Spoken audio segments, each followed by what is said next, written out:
எங்களை அதிகமாக நேசிக்கிற நல்ல ஆண்டவரே, உம்முடைய பிரசன்னம் எங்கள் மத்தியிலே இருப்பதற்காக நன்றி செலுத்துகிறோம். உம்முடைய கரத்திலே எங்களை அர்ப்பணிக்கிறோம். உம்முடைய வார்த்தையின் வழியாய் எங்களோடு பேசுவீராக. இயேசு கிறிஸ்துவின் மூலமாய் ஜெபிக்கிறோம் ஜீவனுள்ள நல்ல பிதாவே, ஆமென். இயேசு கிறிஸ்துவின் இணையற்ற நாமத்திலே உங்கள் யாவருக்கும் என்னுடைய அன்பான வாழ்த்துக்களை தெரிவித்துக் கொள்கிறேன். ஆண்டவர் தருகின்ற சமாதானமும் சந்தோஷமும் எப்பொழுதும் உங்கள் வாழ்க்கையிலே காணப்படுவதாக. அல்லேலூயா. அருமையான இந்த ஆராதனையிலே ஆண்டவருடைய வார்த்தைகளை பகிர்ந்து கொள்வதற்கு எனக்கு அனுமதி கொடுத்த நம்மளுடைய குருவானவர் ரெவரண்ட் சதீஷ் ஐயா அவர்களுக்கு என்னுடைய நன்றியை தெரிவித்துக் கொள்கிறேன்.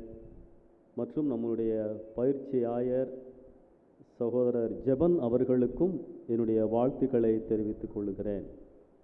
மற்றும் இந்த நம்முடைய சபையில் இருக்கின்ற பெரியவர்கள், மூப்பர்கள், பொறுப்பில் இருக்கின்றவர்கள் யாவருக்கும் என்னுடைய நன்றிகளை நான் தெரிவித்துக் கொள்கிறேன். அன்பானவர்களே, நிறைய பிரசங்கங்களை நாம் கேட்டுக்கொண்டேதான் இருக்கின்றோம். என்னுடைய அனுபவத்திலே குறிப்பாக 3 விதமான பிரசங்கங்கள் உண்டு. முதலாவது பிரசங்கம் தலைப்பு பிரசங்கம். ஒரு தலைப்பை மையமாக வைத்து அல்லது காலத்திற்கு தகுந்தமான பொருத்தமான ஒரு தலைப்பை குறித்து அந்த தலைப்பின் வழியாக நாம் பின்பற்ற வேண்டிய ஆலோசனைகளை பகிர்ந்து கொள்ளுவார்கள். அது ஒரு வகையான பிரசங்கம், தலைப்பு பிரசங்கம். 2வது பிரசங்கம் தாலாட்டு பிரசங்கம். Only blessing. கர்த்தர் உன்னை ஆசீர்வதிக்கிறார், உன்னை அதிசயங்களை காண பண்ணுவேன், நீ கோயிலுக்கு வந்தால் போதும், வேற ஒன்றும் செய்ய தேவையில்லை, நீ என்ன கேட்டாலும் ஆண்டவர் கொடுப்பார், எந்த கலரில் கார் கேட்டாலும் ஆண்டவர் ஒன்று கொடுப்பார். இந்த மாதிரி பிரசங்கங்கள், கண்டிஷன்லாம் சொல்லவே மாட்டாங்க. தாலாட்டு பிரசங்கம் கேட்குறதுக்கு ஆஹா சூப்பராக இருக்குது.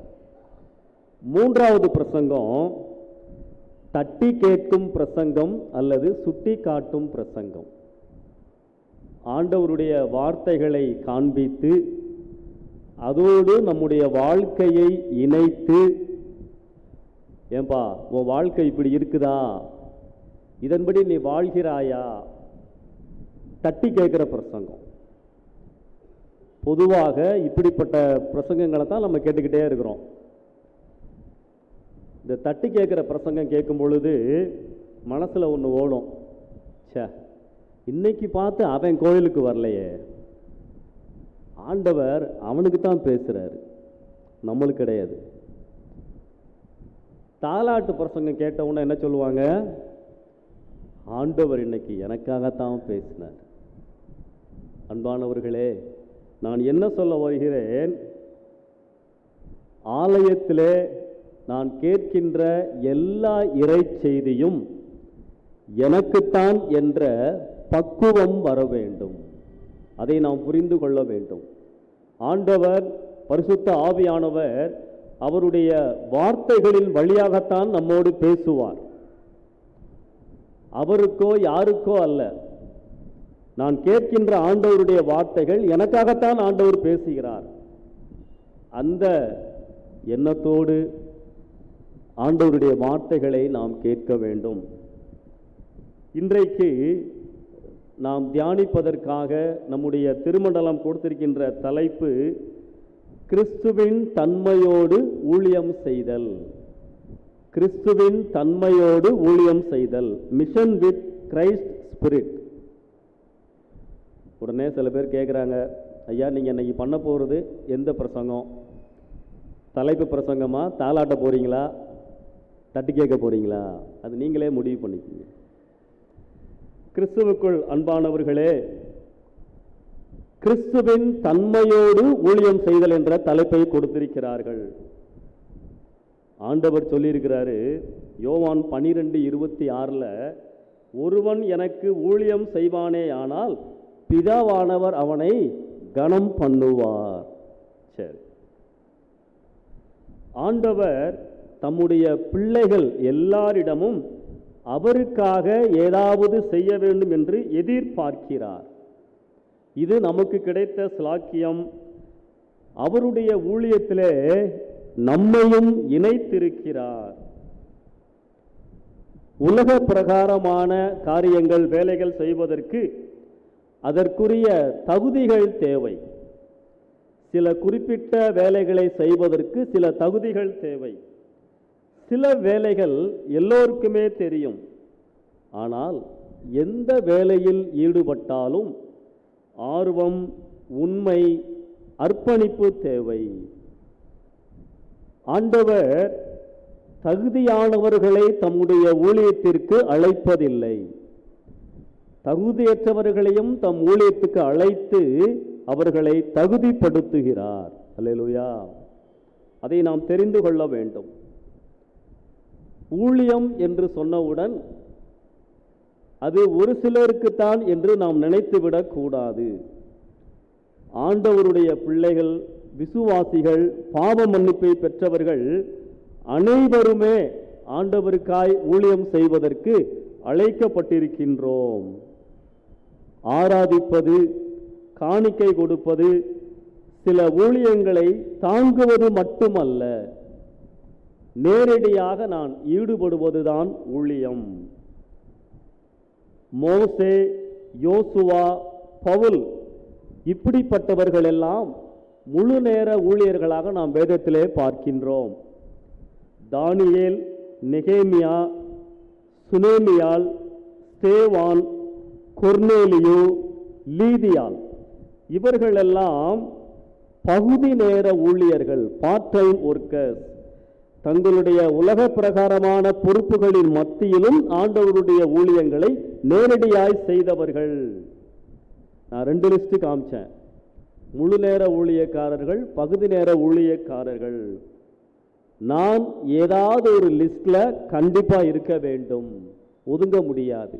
ஆண்டவர் அதைத்தான் எதிர்பார்க்கின்றார். நான் ஆண்டவரை நேசிக்கிறேன் என்று சொன்னால் முழு நேரமாகவோ பகுதி நேரமாகவோ ஊழியம் செய்வதற்கு நான் அழைக்கப்பட்டிருக்கிறேன். எத்தனை பேர் அதை உணர்ந்திருக்கிறோம்? எந்த விதத்திலாவது என் பங்கை ஆண்டவருடைய விரிவாக்க பணிக்கு நான் கொடுக்கிறேன். பகுதி நேர ஊழியங்களுக்கு நான் சில உதாரணங்களை சொல்லுகிறேன். எனக்கு தெரிந்த ஒரு குடும்பம் இன்னொரு ஊரிலே இருக்கிறார்கள். சனிக்கிழமை மாலையிலே இருந்து ஞாயிற்றுக்கிழமை மாலை வரைக்கும் ஆலயத்திலே இருந்து தேவையான எல்லா காரியங்களையும் அவர்கள் செய்வார்கள். திங்கள் முதல் வெள்ளி வரை உலக பிரகாரமான வேலையை செய்வார்கள். சனிக்கிழமை மாலையிலே வந்து கோயிலை சுத்தம் செய்வது, பெஞ்சஸை சுத்தம் செய்வது மற்றும் தேவையான ஒழுங்குகளை செய்வது, ஆராதனைக்குரிய காரியங்களை செய்வது, சண்டே ஸ்கூலில் உதவி செய்வது, வாலிப கூட்டத்தில் உதவி செய்வது, இப்படிப்பட்ட காரியங்களாம் செய்துவிட்டு சாயந்தரம் தான் வீட்டுக்கு போவாங்க. 2 நாட்கள் ஆண்டவருக்கு. இப்படிப்பட்டவர்கள் உண்டு. சிலர் நிறைய மிஷனரி ஊழியங்கள் நம் நாட்டிலே உண்டு, வட இந்தியாவிலே உண்டு. மிஷனரி பணியிலே நேரடியாக ஊழியம் செய்கிறவர்களுக்கு சம்பளம் அனுப்ப வேண்டும். இங்கே இருக்கின்ற சிலர் மாலை நேரங்களிலே வீடு வீடாக சென்று சைக்கிளிலோ அல்லது 2 வீலரிலோ சென்று காணிக்கை சேகரித்து அதை அனுப்புவார்கள். கவனமான, கடினமான ஒரு ஊழியம். ஆரம்ப நாட்களிலே நான் அதை செய்திருக்கிறேன். சில வீடுகளில் நாளைக்கு வாண்டுருவாங்க அசால்ட்டா, ரொம்ப தூரம் போயிருப்போம். வேதனை. இவைகளின் மத்தியிலும் ஊழியம் செய்கிறவர்கள் உண்டு. கிராம ஊழியங்களிலே ஈடுபடுகிறவர்கள் உண்டு. சபைகளிலே அறிவிக்கின்ற பொழுது வெள்ளிக்கிழமை சாயந்தரமோ சனிக்கிழமை சாயந்தரமோ வேலை பார்ப்பவர்கள் தங்கள் வேலை நேரத்தை தவிர மற்ற நேரங்களில் கிராம ஊழியர்களுக்கு சென்று உதவுவார்கள். இப்படிப்பட்ட பல ஊழியங்களை நாம் அறிந்திருக்கிறோம். சபைகளிலே, இப்படிப்பட்ட பெரிய சபைகளிலே கன்வென்ஷன் நடக்கும் பொழுது, விசேஷித்த கூட்டங்கள் நடக்கின்ற பொழுது ஆராதனைக்குரிய காரியங்களை ஒழுங்கு செய்வது, சேர் எடுத்து போடுவது, பிஏ சிஸ்டம் ஒழுங்கு பண்ணுவது, இப்படி பல காரியங்களை நாம் செய்து கொண்டுதான் இருக்கின்றோம். இது எல்லாமே ஊழியம்தான். ஒரு மைக்கை சரி பண்ணி வைக்கிறது கூட ஊழியம்தான்.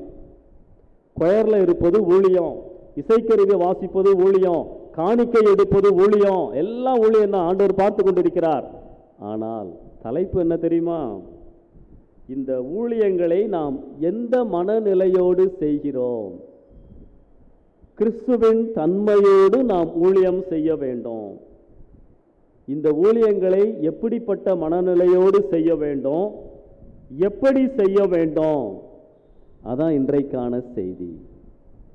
அதற்கு உதாரணமாக யாரை வச்சிருக்கிறாங்க? இயேசு கிறிஸ்து. கிறிஸ்து எப்படிப்பட்ட தன்மையோடு ஊழியம் செய்தாரோ அப்படி நாம் ஊழியம் செய்வதற்கு அழைக்கப்பட்டிருக்கின்றோம். 2 காரியம் நான் சொல்லியிருக்கேன். ஒன்று, கண்டிப்பாக ஊழியத்தில் ஈடுபட வேண்டும், அதான் முக்கியம். ஒதுங்கக்கூடாது, காணிக்கை மட்டும் கொடுத்துட்டு போய்கிட்டே இருக்கக்கூடாது. ஐ ஷுட் இன்வால்வ் டைரக்ட்லி, நேரடியாய் நான் பங்கு பெற வேண்டும். வேதம் அதைத்தான் கற்பிக்கின்றது. பகுதி நேரமோ முழு நேரமோ உங்களுடைய அழைப்பு அர்ப்பணிப்பின்படி. 2வது, எந்த எதிர்பார்ப்போடு எப்படிப்பட்ட மனநிலையிலே நான் அந்த ஊழியத்தை செய்ய வேண்டும், அதைத்தான் நாம் இன்றைக்கு தியானிக்க போகிறோம். கிறிஸ்து எப்படிப்பட்ட மனநிலையோடு ஊழியம் செய்தார்? நிறைய காரியங்களை நாம் பார்க்க முடியும். 4 சுவிசேஷங்களிலும் ஆண்டவருடைய ஊழியத்தை, அவருடைய தனிப்பட்ட வாழ்க்கையை நாம் பார்க்க முடியும். எப்படி அவர் ஊழியம் செய்தார்? 3 காரியங்களை நான் காண்பிக்க விரும்புகிறேன். வாசிங்க, யோவான் 6ஆம் அதிகாரம் 38வது வசனம்.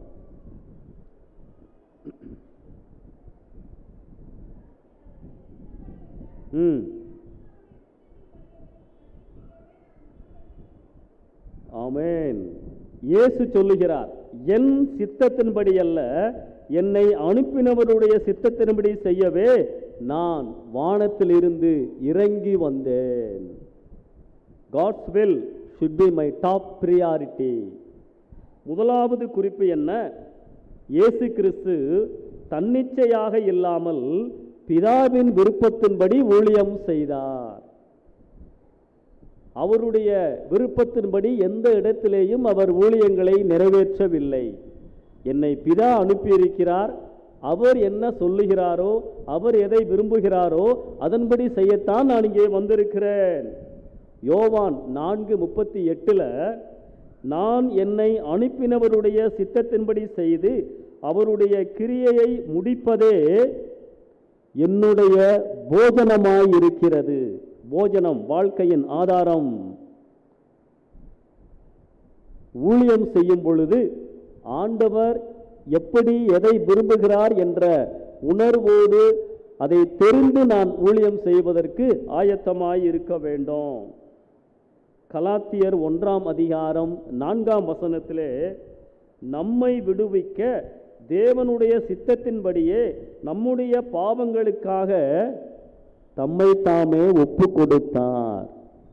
இயேசு சிலுவை வரைக்கும் வந்து எனக்காகவும் உங்களுக்காகவும் நம்முடைய பாவங்களுக்காய் பலியானது பிதாவினுடைய விருப்பம். கெத்சமனேயில் கலங்குகிறார் அல்லவா, ஆண்டவரே இந்த பாத்திரம் நீங்கன்னா நீங்கட்ட ஆண்டவரே, என் விருப்பத்தின்படி அல்ல உம்முடைய விருப்பம் நிறைவேறட்டும். ஆண்டவருடைய விருப்பத்தின்படி நான் ஆண்டவருடைய காரியங்களை முழு நேரமாகவோ பகுதி நேரமாகவோ செய்கின்ற பொழுது அதில் நிறைவான ஆசீர்வாதம் சமாதானம் இருக்கும். எபேசியர் 6ஆம் அதிகாரம் 6வது வசனம் மனுஷருக்கு பிரியமாயிருக்கிற விரும்புகிறவர்களாய் பார்வைக்கு ஊழியம் செய்யாமல் கிறிஸ்துவின் ஊழியக்காரராக தேவனுடைய சித்தத்தின்படி செய்யுங்கள். பார்த்தீங்களா, எல்லாரும் என்னை பார்க்கணும், எல்லாரும் என்னை பாராட்ட வேண்டும், அப்படி ஊழியம் செய்யக்கூடாதான்.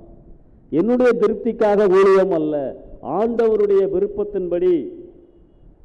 ஆண்டவர் இந்த ஊழியத்தை அங்கீகரிக்கிறாரா? இன்னைக்கு யூடியூப்ல பார்த்தீங்கன்னா நிறைய தவறான ஊழியங்கள், வேத வசனத்திற்கு புறம்பான ஊழியங்கள், தள்ளிவிடுதல், ஊதுதல், சிரித்தல், அலங்கார விளக்குகளோடு அருவருப்பான அசைவுகளோடு நடனம் ஆடுதல், இதெல்லாம் இன்னைக்கு மனிதர்கள் அங்கீகரிக்கலாம், கர்த்தர் அங்கீகரிக்கிறாரா? கிறிஸ்துவின் தன்மையோடு ஊழியம் செய்ய வேண்டும். இயேசு கிறிஸ்து இந்த உலகத்திலே ஊழியம் செய்த பொழுது தன்னிச்சையாக இல்லாமல் பிதாவின் சித்தத்தின்படி ஊழியம் செய்தார். மத்தேயு 7ஆம் அதிகாரத்தில் ஒரு அருமையான காட்சி, 21 முதல் 23 வசனங்களை நீங்க பார்த்தீங்கன்னா நியாய தீர்ப்பின் காட்சியை பார்க்கிறோம். யாராவது வாசிக்கிறீங்களா?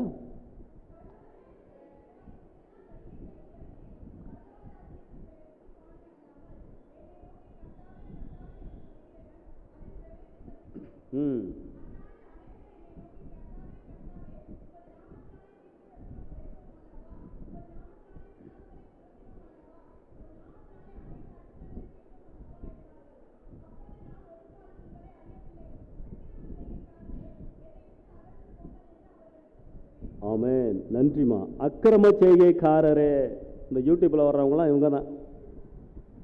உமது நாமத்தினாலே தீர்க்க தரிசனம் உரைத்தோம் அல்லவா, உமது நாமத்தினாலே பிசாசுகளை துரத்தினோம் அல்லவா, அநேக அற்புதங்களை செய்தோம் அல்லவா. ஏசாமி கேட்பாராம், தம்பி நீ எல்லாம் யாருப்பா? எவ்வளவு பயங்கரமான காட்சி இல்லையா? ஆண்டவர் எதை விரும்புகிறாரோ அவைகளின்படி நான் ஊழியம் செய்ய வேண்டும். ஒரு காலம் உங்களை அறியவில்லை. நீங்க நினைச்சிட்டு இருப்பீங்க என்ன எல்லாத்துக்கும் தெரியும், உலகம் முழுவதும் தெரியும். அக்கிரமக்காரரே, ஆண்டவருடைய வார்த்தைகள் நம்மை எச்சரிக்கும், உணர்த்தும். ஆண்டவர் தெளிவா சொல்றாரு, பகுதி நேரமோ முழு நேரமோ ஆண்டவரே உம்முடைய விருப்பத்தின்படி செய்வதற்கு என்னை அர்ப்பணிக்கிறேன். யாத்திராகமம் 18ஆம் அதிகாரத்தில் ஒரு காட்சி. எகிப்திலிருந்து வந்தாச்சு, ஆண்டவர் நிறைய கட்டளைகள்லாம் கொடுத்துட்டாரு. மோசே அந்த மக்களை வழி நடத்துறாரு. எல்லா காரியங்களையும் மோசே தான் பார்க்கிறாரு. மோசேனுடைய மாமனார் அங்க வந்திருக்கிறாரு. மருமக எப்படி இருக்கிறான், மகளை நல்லா வச்சுக்கிறானா பார்க்கறதுக்கு வந்திருக்கிறார். அந்த சமயத்தில் மோசே காலையிலேருந்து உட்காந்துட்டாரு, சாயந்தரம் வரைக்கும் பஞ்சாயத்து ஓடிக்கிட்டு இருக்கு. எல்லா காரியங்களுக்கும் மோசேட்ட வந்து கேட்குறாங்க. சின்ன விஷயத்திலிருந்து பெரிய காரியம் வரைக்கும் மோசே தான் அங்கே நீதிபதி மாதிரி உட்காந்து சொல்லிக்கிட்டு இருக்காரு. அப்போ மோசே மாமனார் இதை பார்த்து ஒரு வார்த்தை சொல்கிறாரு, தம்பி எல்லா வேலைகளையும் நீங்கள் ஏன் செய்கிறீங்க, பிரித்து கொடுங்க. டீசென்ட்ரலைசேஷன், அதிகார பரவலாக்குதல் அங்கே தான் வருது. 10 பேருக்கு ஒரு தலைவன், 20 பேத்துக்கு ஒரு தலைவன், 100 பேத்துக்கு ஒரு தலைவன் பிரித்து சின்ன சின்ன காரியங்கள்லாம் அவங்க பார்த்துக்கிட்டோம், அவங்களுக்கு அந்த ஊழியத்தை கொடுங்க. முக்கியமான இஷ்யூஸை நீங்கள் கையில் எடுத்துக்குங்க அப்படின்னு சொல்லிட்டு முக்கியமான காரியத்தை சொல்கிறாரு. அப்படி பகுதி நேரமாக ஊழியம் செய்கிறவங்க எப்படிப்பட்டவர்களாக இருக்க வேண்டும்? வாசிங்க, யாத்திராகமம் 18 21வது வசனம்.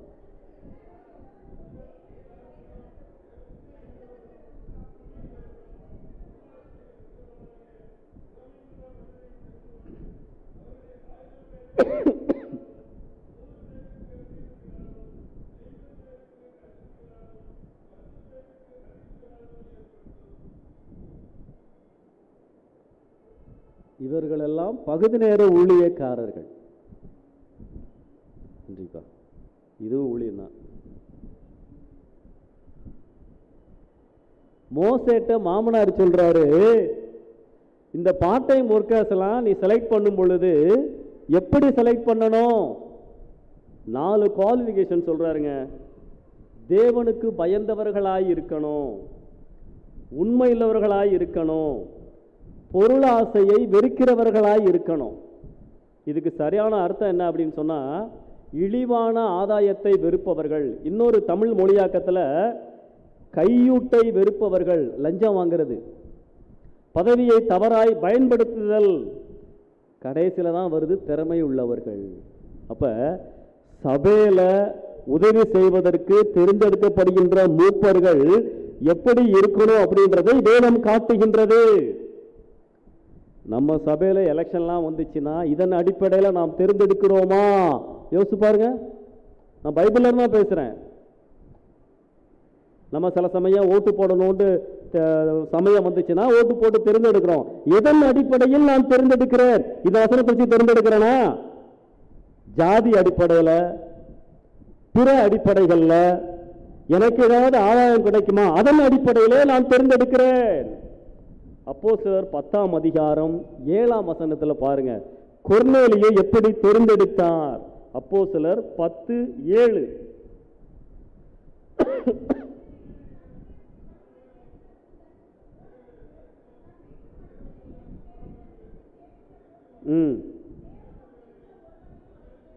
போதுமா? நன்றி. தேவ பக்தியுள்ள ஒருவனை தெரிந்தெடுத்து, இது ஒரு ஊழியம் தானே. ஆண்டவர் சொல்லிட்டாரு கொர்நேலியிட்ட, பா பேதுரு இருக்கான்ப்பா, அவரை கூட்டிட்டு வா. பெரிய ஊழியக்காரர் பேதுரு. கொர்நேலியுக்கு நிறைய வேலைக்காரங்க இருக்காங்க. கொர்நேலியுக்கு இருந்த அந்த உணர்வு பக்தி வேலைக்காரங்களுக்கு இருக்க வாய்ப்பு இல்லை. ஆனா மரியாதையா கூட்டிட்டு வரணும். ஊழியம் வேதத்தில் தெளிவா போட்டிருக்கு. தம்முடைய வீட்டிலே இருந்த வேலைக்காரர்களில் எப்படிப்பட்ட மனுஷனா? தேவ பக்தியுள்ள மனுஷனை தெரிந்தெடுத்து.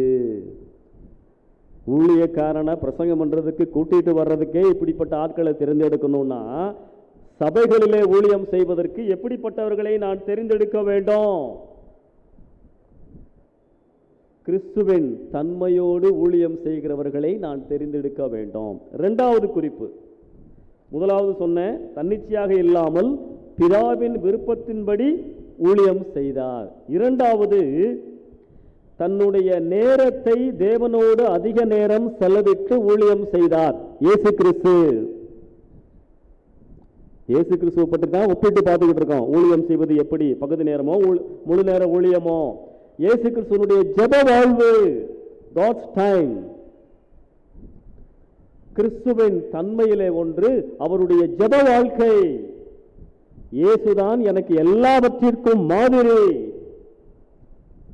மார்க் 1ஆம் அதிகாரம் 35ஆம் வசனத்துல அவர் இயேசு கிறிஸ்து அதிகாலையில் இருட்டோடே எழுந்து வனாந்திரமான ஒரு இடத்திற்கு போய் அங்கே என்ன பண்ணாரு?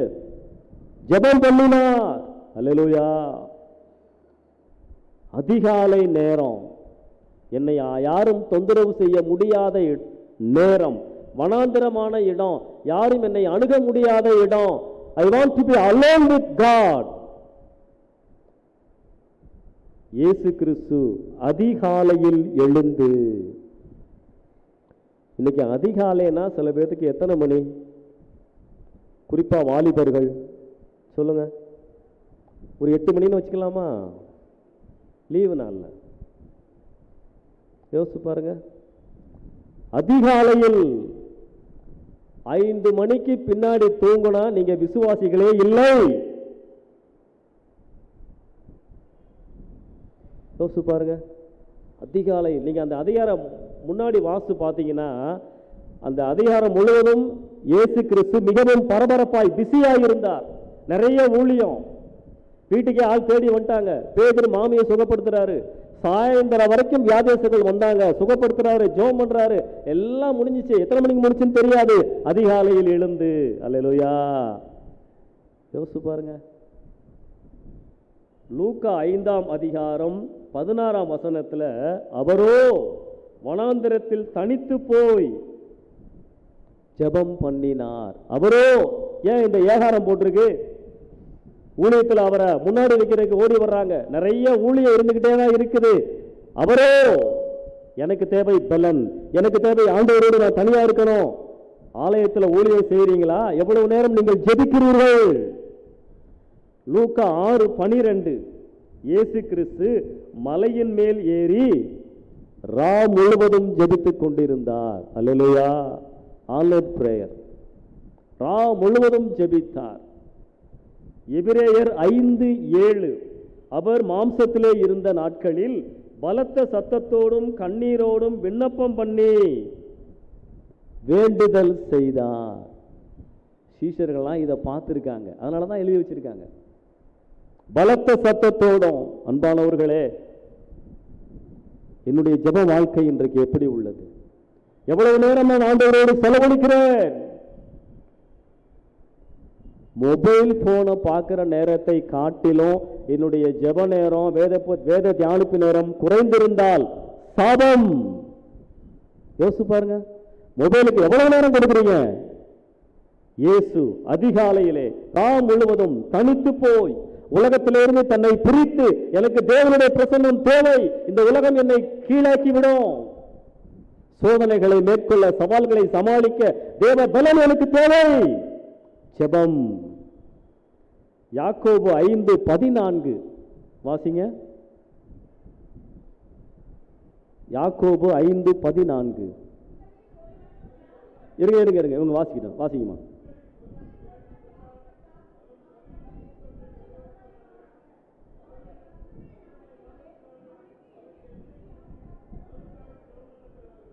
சரியான போட்டி. நன்றி. இதில் பாருங்க, ஆதி நாட்களில் சபையினை விசுவாசிகளை உற்சாகப்படுத்துவதற்காக ஒருத்தன் வியாதிப்பட்டா மூப்பர்கள் போய் ஜெபம் பண்ணணுமா? இன்னைக்கு சமய மூப்பர்களுக்கெல்லாம் ஜெபம் பண்ண தெரியுமா? யோசிச்சு பாருங்க. ஜெபம் கிறிஸ்தவ வாழ்க்கையிலே இன்றியமையாதது. ஆபிரகாம் லிங்கன் அமெரிக்க நாடுகளின் ஜனாதிபதியாயிருந்தவர். அவருடைய வாழ்க்கையிலே நிறைய குறிப்புகள் உண்டு. ஒரு நாள் ஏதோ ஒரு முக்கிய விஷயமாக அதிகாலையிலே அவரை பார்ப்பதற்காக உயர்நிலை அதிகாரிகள் போனார்களாம். போன பொழுது அவருடைய அறையில லைட் எரிஞ்சிட்டு இருந்துச்சான். யாரிடமோ அவர் பேசிக் கொண்டிருப்பதை போல உணர்ந்தார்கள். சரி, யார்கிட்டயே பேசிட்டு இருக்காருன்னு சொல்லி வெளியே உட்கார்ந்து இருந்தார்கள். ரொம்ப நேரம் கழிச்சு ஆபிரகாம்கள் மாத்திரம் வெளியே வந்தாராம். அப்ப அவர்கிட்ட கேட்டாங்களாம், சார் யார்கிட்ட பேசிட்டு இருந்தீங்க? யாரோட மீட்டிங்? என் தேவனோடு நான் பேசிக் கொண்டிருந்தேன். அல்லேலூயா. உயர் அதிகாரி, அதிபர், 1000 வேலைகள், ஆனால் முதல் நேரம் இயேசுவுக்கு நான் கொடுக்கிறேனா? யோசிச்சு பாருங்க. தானியேல் பகுதி நேர ஊழியக்காரர். அவருடைய வாழ்க்கை நம்மளுக்கு தெரியும் இல்லையா? 6:10 சொல்லுது, அவர் வழக்கமாய் செய்து வந்தபடியே தினந்தோறும் 3 வேளை ஜெபம் பண்ணினார். அல்லேலூயா. அப்ப கிறிஸ்துவின் தன்மையோடு ஊழியம் செய்தல், தன் நேரத்தை தேவனோடு அதிக நேரம் செலவிட்டு ஊழியம் செய்தார். நான் 2 காரியங்களை பகிர்ந்து கொண்டேன். தன்னிச்சையாக இல்லாமல் பிதாவின் விருப்பத்தின்படி ஊழியம் செய்தார். தன் நேரத்தை தேவனோடு அதிக நேரம் செலவிட்டு ஊழியம் செய்தார். 3வது காரியம், தன்னுடைய வாழ்க்கையின் மூலம் கற்றுக் கொடுத்து ஊழியம் செய்தார். ஆண்டவரை பற்றி தெரியும் இல்லையா? பரிசுத்தம் இருந்தது, மன்னிப்பு இருந்தது, அரவணைப்பு இருந்தது, தாழ்மை இருந்தது. வாசிங்க மத்தேயு 11:29. யாராவது பெண்கள் வாசிங்க. மத்தேயு 11:29.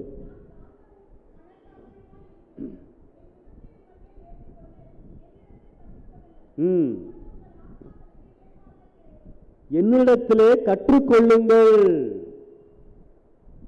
அன்பானவர்களே, ஆண்டவரிடத்திலே நான் கற்றுக்கொள்ளுகிறேனா? பாட புத்தகத்தில் நிறைய கற்றுக் கொடுக்கிறோம், கற்றுக்கொள்ளுகிறோம். இயேசுவினுடைய வாழ்க்கையை உற்று பார்த்து நான் கற்றுக்கொள்ளுகிறேனா? ஆண்டவரே சொல்றாரு, என்னிடத்திலே கற்றுக்கொள்ளுங்கள். அவரிடத்திலே பரிசுத்தம் இருந்தது.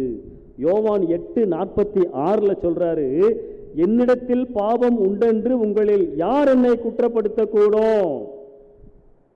சீஷர்கள் இயேசுவினிடத்திலே மாதிரியான வாழ்க்கையை கற்றுக்கொண்டார்கள்.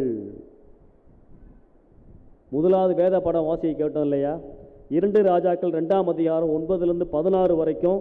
அங்கே எலியா, எலிசா 2 ஊழியக்காரங்க. எலியா மேல போறாரு, எலிசா ஊழியத்தை தொடர்கிறார், பின்னாடியே போறாரு. சால்வை உழுகுது, அதை எடுத்து வைத்துக் கொள்ளுகிறார். இந்த சால்வை எனக்கு வேண்டும். சால்வை எலியாவின் மாதிரியான ஊழியத்தை குறிப்பதாய் நாம் எடுத்துக்கொள்ள முடியும். சால்வை எலியாவின் மாதிரியான வாழ்க்கையை நினைவுபடுத்துகிறது. என்னை போல பிறருக்கு முன்பதாக இயேசுவை பிரதிபலித்து வாழ்கின்ற வாழ்க்கை. அப்போஸ்தலர் 7ஆம் அதிகாரத்தில் 54 60 வரைக்கும் ஸ்தேவானின் மரணத்தை வாசிக்க கேட்டோம். அதுல கடைசி வசனம் பாருங்க. யாரெல்லாம் கல்லெறிந்தார்களோ ஆண்டவரே இவர்களை மன்னியும். ஸ்தேவானின் வாழ்க்கை எனக்கு என்ன கற்றுக் கொடுக்கின்றது? எனக்கு விரோதமாய் கல் எறிபவர்களையும் நான் மன்னிப்பதற்கு ஆயத்தம். கிறிஸ்துவின் சிந்தை எனக்குள்ளதாய் இருக்க வேண்டும். பவுல் மாபெரும் ஊழியக்காரன். நிறைய இடங்களில் போய் பிரசங்கம் மட்டும் பண்றதில்லை, அவங்களோட தங்கி இருப்பார். 1 மாசமோ 2 மாசமோ தங்கி இருந்தார்னா காலையிலேருந்து சாயந்தரம் வரைக்கும் பவுலை பார்த்துக்கிட்டே தான் இருப்பாங்க. பவுல் நல்லா பிரசங்கம் பண்றாரு, வாழ்க்கை நல்லா இருக்கா? ஓய்வு நேரத்தில் என்ன பண்றாரு? தேவையில்லாத பார்த்துக்கிட்டு இருக்காரா? எங்கேயாவது போறாரா? நல்லா தூங்குறாரா? என்னையா பண்றாரு? பவுல் எழுதுறாரு, பிலிப்பியர் 4ஆம் அதிகாரம் 9வது வசனம் வாசிங்க.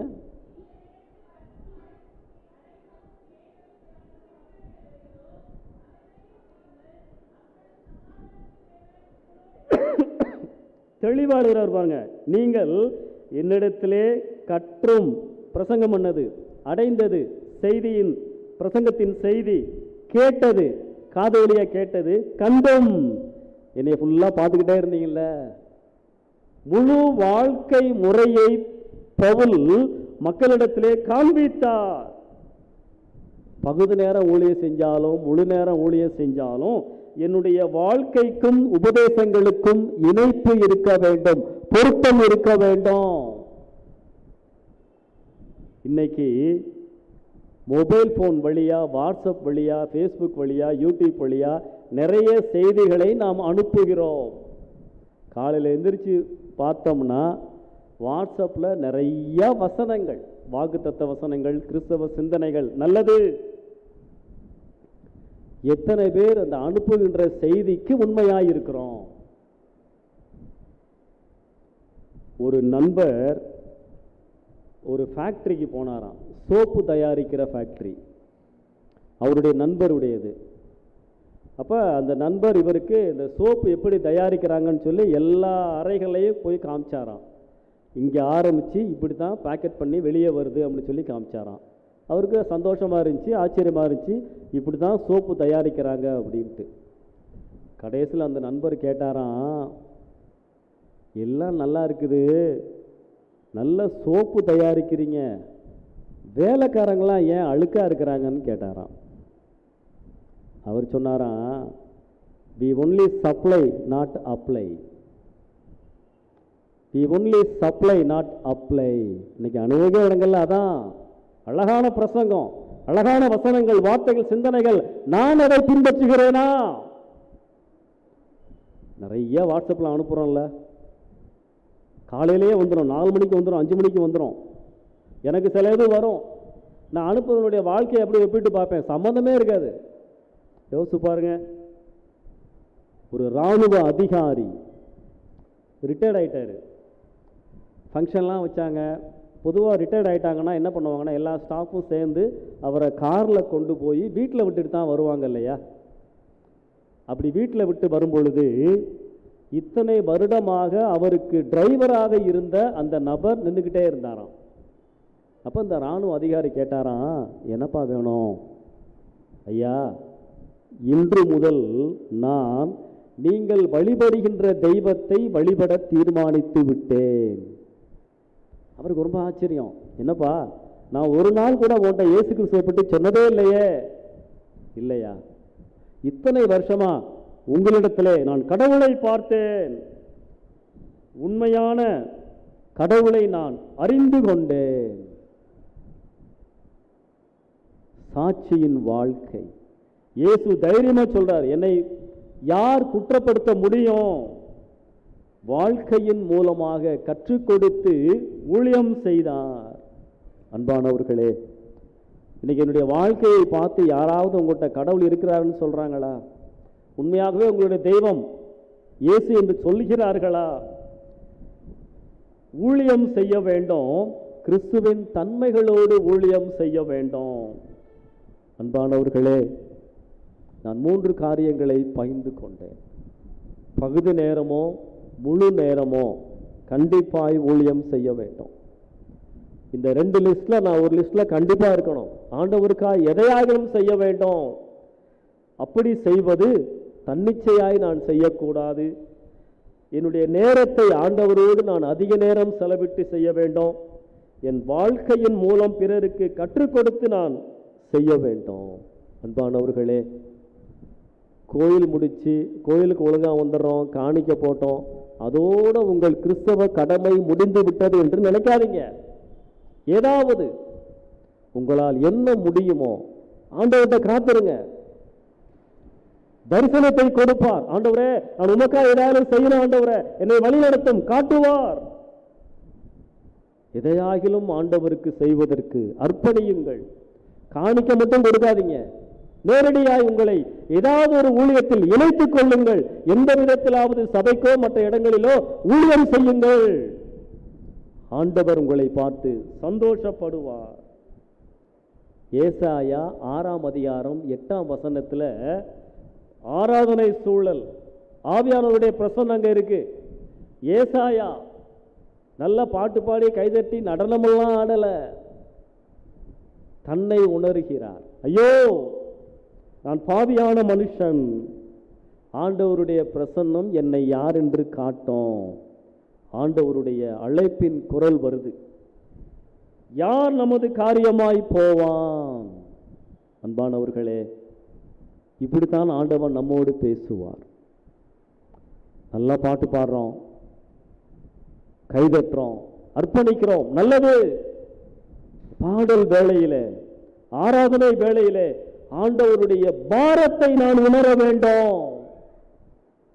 ஆண்டவர் கேட்கிறாரு, யார் எனது காரியமாய், யார் நமது காரியமாய் போவான்? இதோ அடியேன் இருக்கிறேன், என்னை அனுப்பும். அன்பானவர்களே, இதான் ஆராதனை. ஆண்டவர் இன்னைக்கு நம்மை தேடுகிறார். எனக்காவது எதையாகிலும் செய்ய மாட்டீர்களா? உனக்காய் நான் சிலுவையிலே மரித்தேனே, ரத்தம் சிந்தினேனே, எனக்காய் என்ன செய்கிறாய்? ஆண்டவருக்காய் எதாயிலும் செய்வேன் என்று தீர்மானியுங்கள். அந்த தரிசனத்தை ஆண்டவர் பெரிதாக்குவார். நடந்த ஒரு சம்பவத்தை காண்பிக்கிறேன். 1886 வருஷம் ஹட்டி மேபியாட், ஒரு சின்ன பிள்ளையினுடைய பெயர். அமெரிக்க தேசத்துல ஹட்டி மேபியாட், சின்ன பிள்ளை, ஒரு சர்ச்சுக்கு முன்னாடி அழுது கொண்டிருந்தால் பாஸ்ட் போய் கேட்கிறாரு. ரூஸ்வெல் ஹெர்மன் அந்த பாஸ்ட் பேரு. ஏமா அழுகிற? இல்லையா, உள்ள சண்டே கிளாஸ் நடக்குது, இடம் இல்லைன்னு சொல்லி என்னை வெளியே தள்ளிட்டாங்க.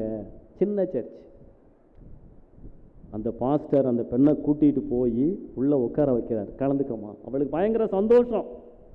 உள்ளே சென்று அமர்ந்து விட்டால் மகிழ்ச்சி.